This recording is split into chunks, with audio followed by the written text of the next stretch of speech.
Greetings, YouTubians, and welcome back to Wayne Sharp World, where today we are taking a look at a new concept. And this one here is the Hyra from Marco Knives, or designed by Marco Knives, of course. Let's see, S35VN, titanium. I like where we're going. Let's see what this is all about.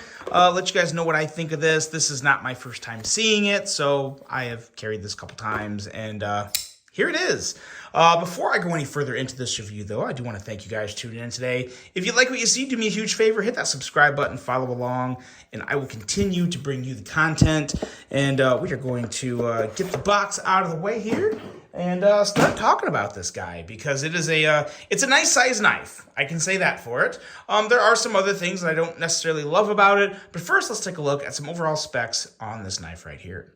We have an overall length coming in at 7.94 inches, a blade length of 3.46 inches, and a blade thickness at 137 thousandths. Blade material of S35VN, as you clearly already saw.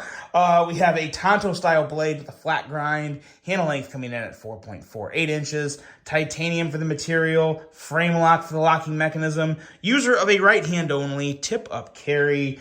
Weight coming in here at 4.7 ounces.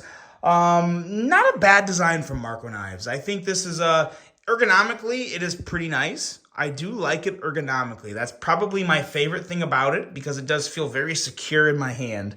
Price coming in at $192.89. So it's kind of getting up there. I feel like this is a little overpriced, if I'm being completely honest, because it's titanium, it's S35. There's kind of been a standard set in the knife world for knives kind of like this, in this range, that are more in that $150 to $160 range, or even $140 to $160 range. So I do think it's a little overpriced at $192.89. We don't have a hollow grind. There's no compound grind. It's just, two flat grinds here. So I'm not seeing anything that's really screaming expense, to me at least. There's some internal milling, but that's, nowadays that's, I would like to see that on every knife. I don't see it on every knife, so I can't say it's, it's whatever. But, yeah, a little overpriced, I think.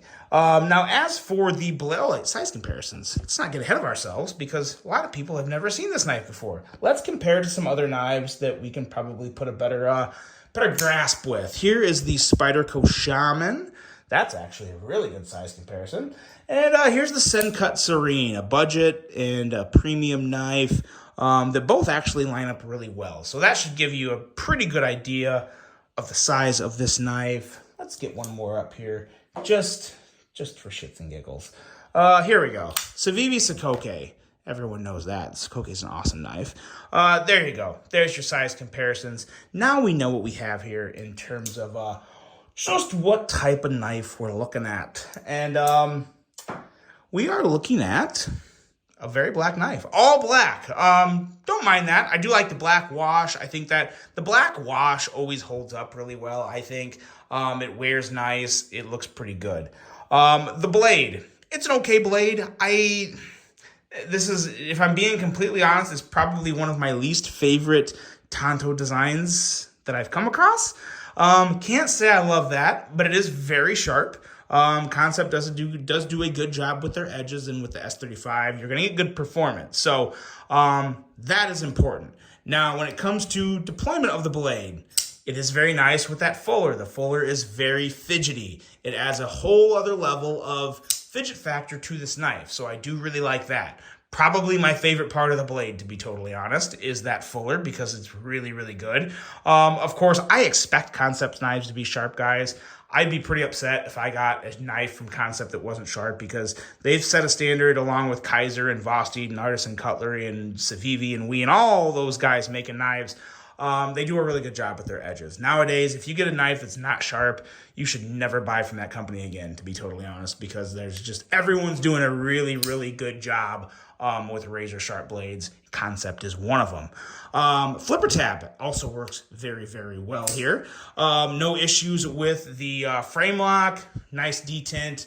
So yeah, don't have a loose detent, don't have too tight, don't have to worry about lock bar pressure. Good to go in the deployment aspect. As I said, ergo is also pretty darn good.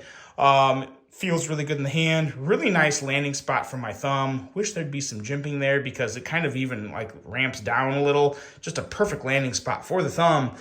But without the jimping, it feels a little slippery. But at the end of the day, not gonna sway my decision one way or the other. But the big two issues for me with this is definitely just the price and the blade shape. Blade shape's not very attractive. It is overpriced a little. In terms of the quality and fit and finish, that's good. No issues there. Action is good to go. Fidget factor is also very high. So, there's pros and cons with this knife. You guys tell me, what do you think? Do you like this design? Would you give it a chance? For me, there's a lot of knives out there. I probably would pass on this one personally, just based off blade shape alone, to be honest, and the fact that I think I can get a better value in another knife. Even other Kansept knives, I could argue, are better values. So, yeah, this one's not perfect, but at the end of the day, it is pretty good. Just comes down to whether or not this is one that fits your style and one that you want to add to your collection. So let me know what you guys think of this one. Really hope you enjoyed it. Hope you always enjoy my fully honest reviews. We don't sugarcoat stuff around here. Sometimes reviews aren't always shining, but I try to be real with you guys. Hope you appreciate it. Hope you enjoy it. Hope you have a great rest of your day. And until the next one, I'm out.